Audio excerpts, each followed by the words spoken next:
আসসালামু আলাইকুম। এই ভর্তা প্লেটে থাকলে আর কিছুই লাগবে না প্লেটে ভাত খাবার জন্য। তো যাই হোক বলছি করলা ভর্তার কথা। হ্যাঁ, করলা নামটা শুনলেই অনেকেরই মাথায় জ্বর আসে।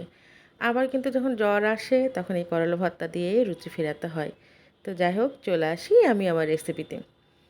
তো আমার এই করলা ভর্তার জন্য আমি এখানে নিয়ে নিয়েছি 250 গ্রাম করলা। আর করলাগুলো এভাবে স্লাইস করে কেটে নিচ্ছি। কেটে নেওয়া হয়ে গেলে সমস্তটা বিচি ছড়িয়ে নিব। আপনারা ইচ্ছা করলে মাঝখানে যে বিচির সাদা অংশটা থাকে এটা পুরোটাই ফেলে দিতে পারেন। এখানে আমি করলাগুলো খুব বেশি পাতলা বা খুব বেশি মোটা করিনি। তবে আপনার ইচ্ছা করলে আরও মোটাও রাখতে পারেন বা একেবারে পাতলাও করে রাখতে পারেন। এটা কোনো অসুবিধা নাই। যে যার ইচ্ছা মতো কাটবেন, এখানে কাটার কোনো ধরা বাঁধা নিয়ম নাই। আর আজকে আমি আমার এই ভর্তাতে দেখিয়ে দেবো করলাতে কিভাবে একেবারেই তিতমুক্ত করা যায়।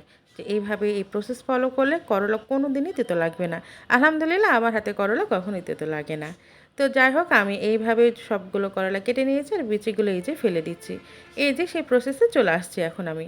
কিচ্ছু না, জাস্ট আপনি 1 চা চামচ লবণ দিয়ে খুব ভালোভাবে মাখিয়ে মিনিমাম 5 থেকে 10 মিনিট এটার জন্য রেস্টে রেখে দিবেন।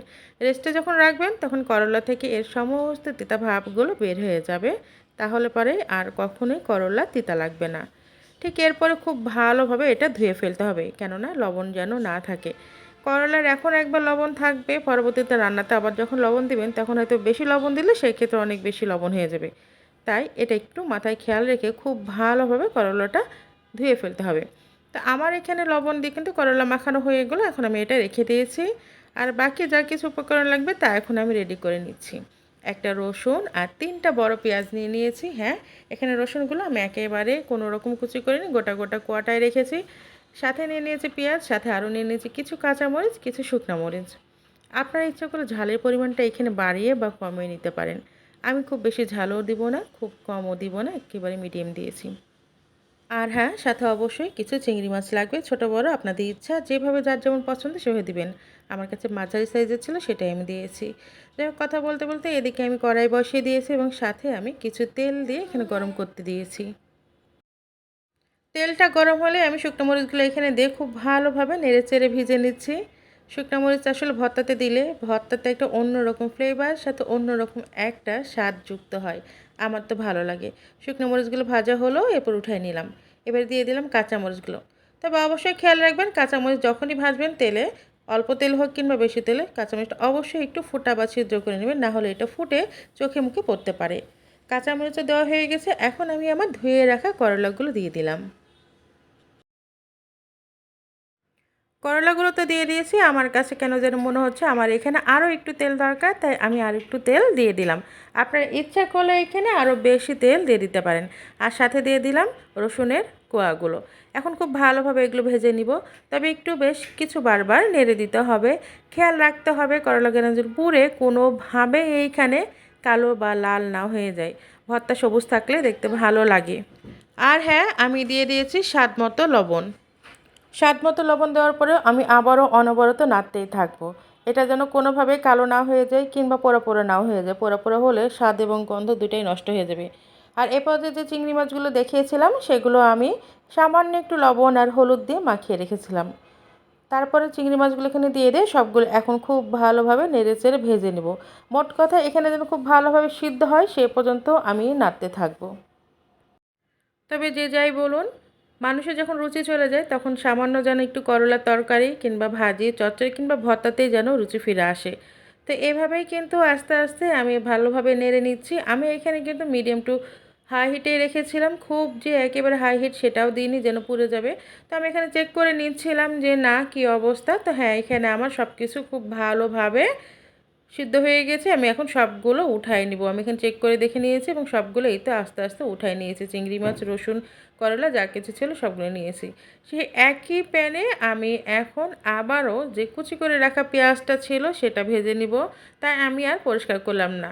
সামান্য একটু তেল দিয়ে আবারও কুচি করা পেঁয়াজটা খুব ভালোভাবে ভেজে নিচ্ছি। তবে পেঁয়াজটা আমি এইখানে সিদ্ধ হওয়া পর্যন্তই অপেক্ষা করব। আমি এইটা পুরোপুরি বেরেস্তা করব না। আমার পেঁয়াজটা রেডি হয়ে গেছে, এখন আমি পেঁয়াজটা উঠিয়ে নিলাম। পেঁয়াজটা উঠিয়ে নিয়েছি, আসলে দেখতেই ভালো লাগছে, খেতে আসলে অনেক মজা লাগে আর একটুও তিতা লাগে না। অনেকে ভয় করে যে করলা মানেই মনে হয় অনেক তিতা, না একদমই না। আমার রেসিপিতে যেইভাবে করলা লবণ মাখিয়ে রাখা হয়েছে, এইভাবে যে কোনো তরকারি বা ভাজি করার আগে আপনারা যদি একটু লবণ মাখিয়ে রাখেন কখনোই তিতো লাগবে না। আপনারা ট্রাই করে দেখতে পারেন এবং আমাকে জানাতে পারেন। তো যাই হোক, এখন আমার ভর্তা করার পালা। আমি এই দিকে মরিচগুলো খুব ভালোভাবে একটু কচলিয়ে নিচ্ছি, বা কে কী বলেন জানি না, ডলে নিচ্ছি। তারপরে রসুন পেঁয়াজ সব কিছু একসাথে, মোট কথা খুব ভালোভাবে ভেঙে ভেঙে মাখিয়ে নিলেই আমার ভর্তা রেডি। এই ভর্তাটা অবশ্যই একটু চেষ্টা করবেন যে হালকা একটু গরম অবস্থায় থাকতে করতে, এবং হালকা একটু গরম অবস্থায় গরম ভাত দিয়ে খেতে আসলে অনেক মজা লাগে। আর তিতো হওয়ার কোনো চান্সই নাই, কোনো ভয় নাই।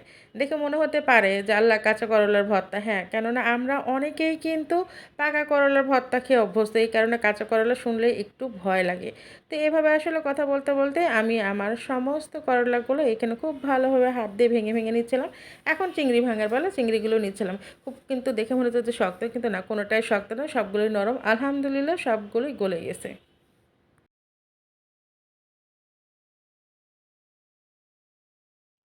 সবগুলো এখন আমি খুব ভালোভাবে হাতের সাহায্যে মাখায় নিচ্ছি। মাখানোটা দেখে কি মনে হচ্ছে না কি মজা হয়েছে?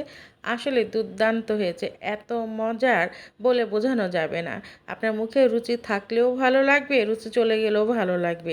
শুধুমাত্র রুচি চলে যাওয়ার জন্য এই ভর্তা না, যদি রুচি থাকে তবুও ট্রাই করে দেখবেন। আলহামদুলিল্লাহ খুবই ভালো লাগবে এই ভর্তাটা। তবে যাদের ভালো লাগবে অবশ্যই আমাকে এভাবে রেসিপিটা ট্রাই করে আমাকে কমেন্টে জানাবেন। আর আমার পেজের সাথে অবশ্যই আপনারা থাকবেন। যদি ভালো লাগে লাইক, কমেন্ট, শেয়ার করবেন। আর যারা ইউটিউব থেকে দেখবেন অবশ্যই চ্যানেলটা সাবস্ক্রাইব করবেন। ধন্যবাদ। আল্লাহ হাফেজ। আসসালামু আলাইকুম।